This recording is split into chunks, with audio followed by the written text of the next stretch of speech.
Morning students and angels की online class में आज हम कृतिका पुस्तक से चैप्टर 2 जॉर्ज पंचम की नाक पढ़ेंगे जो कमलेश्वर ने लिखी है।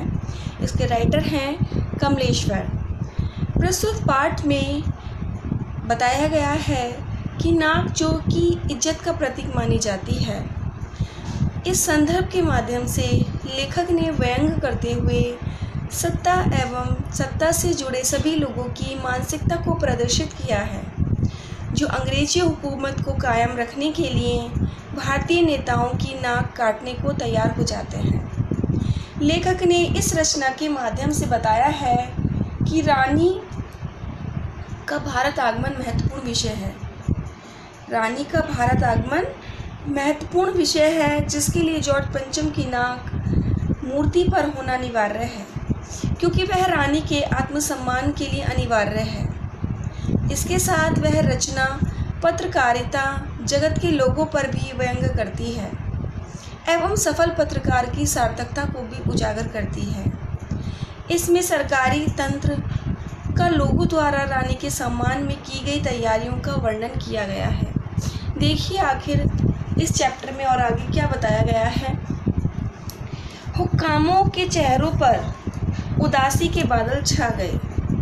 हुक्कामों के चेहरों पर उदासी के बादल छा गए। तो इस पैराग्राफ में या गद्यांश में ये बताया गया है कि मूर्तिकार द्वारा किए जाने वाले प्रयास कि मूर्तिकार ने नाक के लिए क्या क्या प्रयास किए।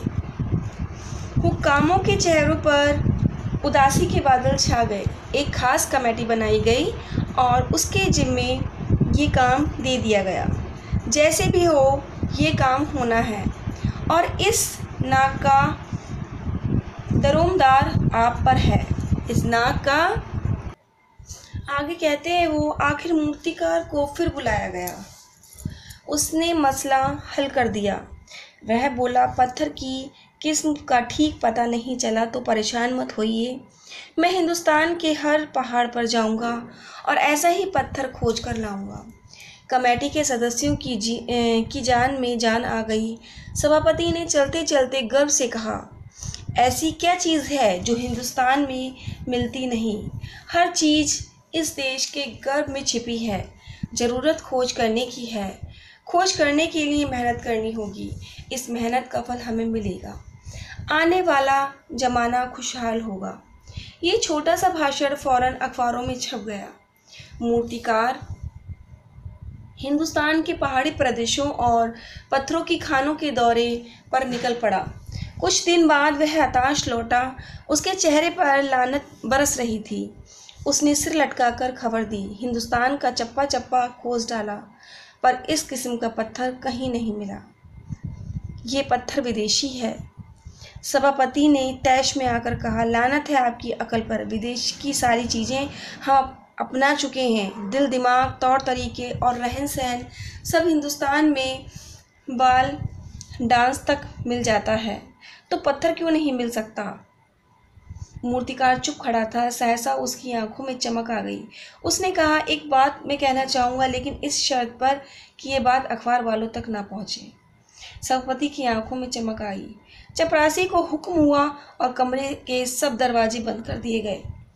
तब मूर्तिकार ने कहा, देश में अपने नेताओं की मूर्तियाँ भी हैं।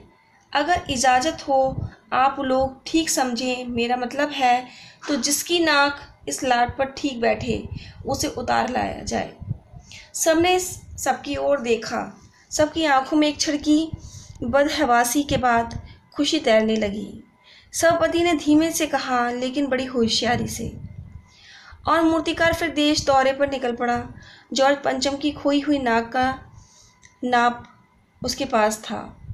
दिल्ली से वह मुंबई पहुंचा। दादा भाई नौरोजी, गोखले, तिलक, शिवाजी, क्वास जी, जहांगीर, सबकी नाकें उसने टटोली, नापी और गुजरात की ओर भागा। जी सरदार पटेल, विट्ठल भाई पटेल, महादेव देसाई की मूर्तियों को परखा और बंगाल की ओर चला। गुरुदेव रविंद्रनाथ, सुभाष चंद्र बोस, राजा राम मोहन राय आदि को भी देखा। नाप जोग की और बिहार की तरफ चला। बिहार होता हुआ उत्तर प्रदेश की ओर आया। चंद्रशेखर आज़ाद, बिस्मिल, मोतीलाल नेहरू, मदन मोहन मालवीय की लाटों के पास गया। घबराहट में मद्रास भी पहुंचा। सत्यमूर्ति को भी देखा और मैसूर, केरल आदि सभी प्रदेशों का दौरा करता हुआ पंजाब पहुंचा। लाला लाजपत राय और भगत सिंह की लाटों से भी सामना हुआ। आखिर दिल्ली पहुंचा और उसने अपनी मुश्किल बयां की। पूरे हिंदुस्तान की परिक्रमा कर आया, सब मूर्तियां देख आया, सबकी नाकों का नाप लिया, पर जॉर्ज पंचम की इस नाक से सब बड़ी निकली। सुनकर ये हताश हो गए और झुंझलाने लगे। मूर्तिकार ने ढांढस बंधाते हुए आगे कहा, सुना है बिहार के सिक्रेटरिएट के सामने सन 42 में शहीद होने वाले बच्चों की मूर्तियां स्थापित हैं।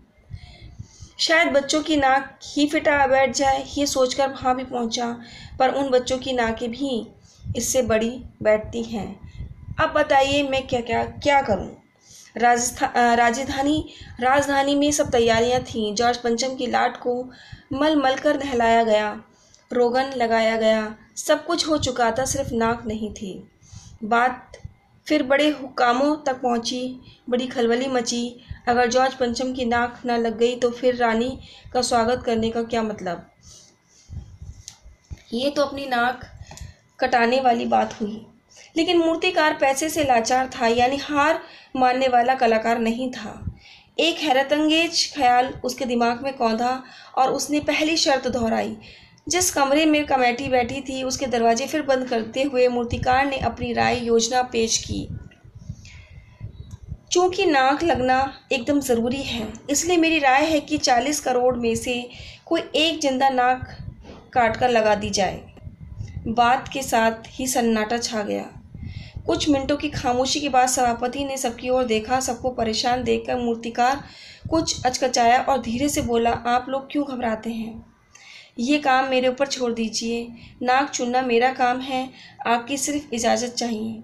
कानाफूसी हुई और मूर्तिकार को इजाज़त दे दी गई। अखबारों में सिर्फ इतना ही छापा कि नाक का मसला हल हो गया है और राजपथ पर इंडिया गेट के पास वाली जॉर्ज पंचम की लाट के नाक लग रही है। नाक लगने से पहले फिर हथियारबंद पहरेदारों की तैनाती हुई। मूर्ति के आसपास का तालाब सुखाकर साफ किया गया, उसकी रवाब निकाली गई और ताज़ा पानी डाल दिया गया, ताकि तो जो जिंदा नाक लगाई जाने वाली थी वह सूखने ना पाए। इस बात की खबर जनता को नहीं थी। ये सब तैयारियां भीतर ही भीतर चल रही थी। रानी के आने का दिन नज़दीक आता जा रहा था। मूर्तिकार खुद अपने बताए हल से परेशान था। जिंदा नाक लगाने से कमेटी वालों से कुछ और मदद मांगी, वह उसे दे दी गई, लेकिन इस हिदायत के साथ कि एक खास दिन हर हालत में नाक लग जानी चाहिए। और वह दिन आया। जॉर्ज पंचम की नाक लग गई। सब अखबारों ने खबरें छापी कि जॉर्ज पंचम की जिंदा नाक लग गई है, यानी ऐसी नाक जो कतई पत्थर की नहीं लगती। लेकिन उस दिन के अखबारों में एक बात गौर करने की थी कि देश में कहीं भी किसी उद्घाटन की खबर नहीं थी। किसी ने कोई फीता नहीं काटा था, कोई सार्वजनिक सभा नहीं हुई थी, कहीं भी किसी का अभिनंदन नहीं हुआ था, कोई मानपत्र भेंट करने की नौबत नहीं आई थी, किसी हवाई अड्डे या स्टेशन पर स्वागत समारोह नहीं हुआ था, किसी का ताज़ा चित्र नहीं छपा था। सब अखबार खाली थे। पता नहीं ऐसा क्यों हुआ था। नाक तो सिर्फ एक चाहिए थी, फिर भी बुद्ध के लिए, फिर वह भी बुद्ध के लिए। नाक एक ही चाहिए थी, वह भी बुद्ध के लिए। तो इस पार्ट से में क्या बताया गया है? इस पार्ट में हमें यही बताया गया है कि इस प्रसंग से हमें ये शिक्षा मिलती है कि हमें अपनी सार्वजनिक संपत्ति को नुकसान नहीं पहुंचाना चाहिए। इस प्रकार की जो गतिविधियां होती हैं वो देश की छवि को नुकसान पहुंचाती हैं, जैसा कि अभी आपने अपने इस चैप्टर में पढ़ा। इस प्रकार की जो गतिविधियां होती हैं वो देश की छवि को नुकसान पहुंचाती हैं तथा सभी को असुविधा का सामना करना पड़ता है। साथ ही हमें सरकारी कार्यशैली में भी सुधार करने की आवश्यकता है, जिससे उसकी प्रासंगिकता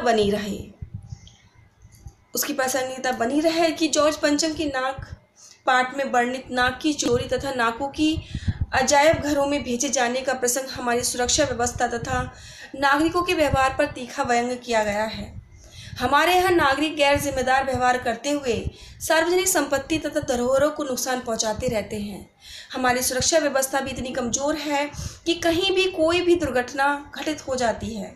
सरकारी तंत्र केवल कागज़ों पर ही सही प्रकार से कार्य करता नजर आता है, परंतु वास्तविकता में वो कुछ और ही होता है। तो प्रस्तुत पाठ को ध्यानपूर्वक पढ़ें और दिए गए प्रश्न उत्तरों का स्मरण करें।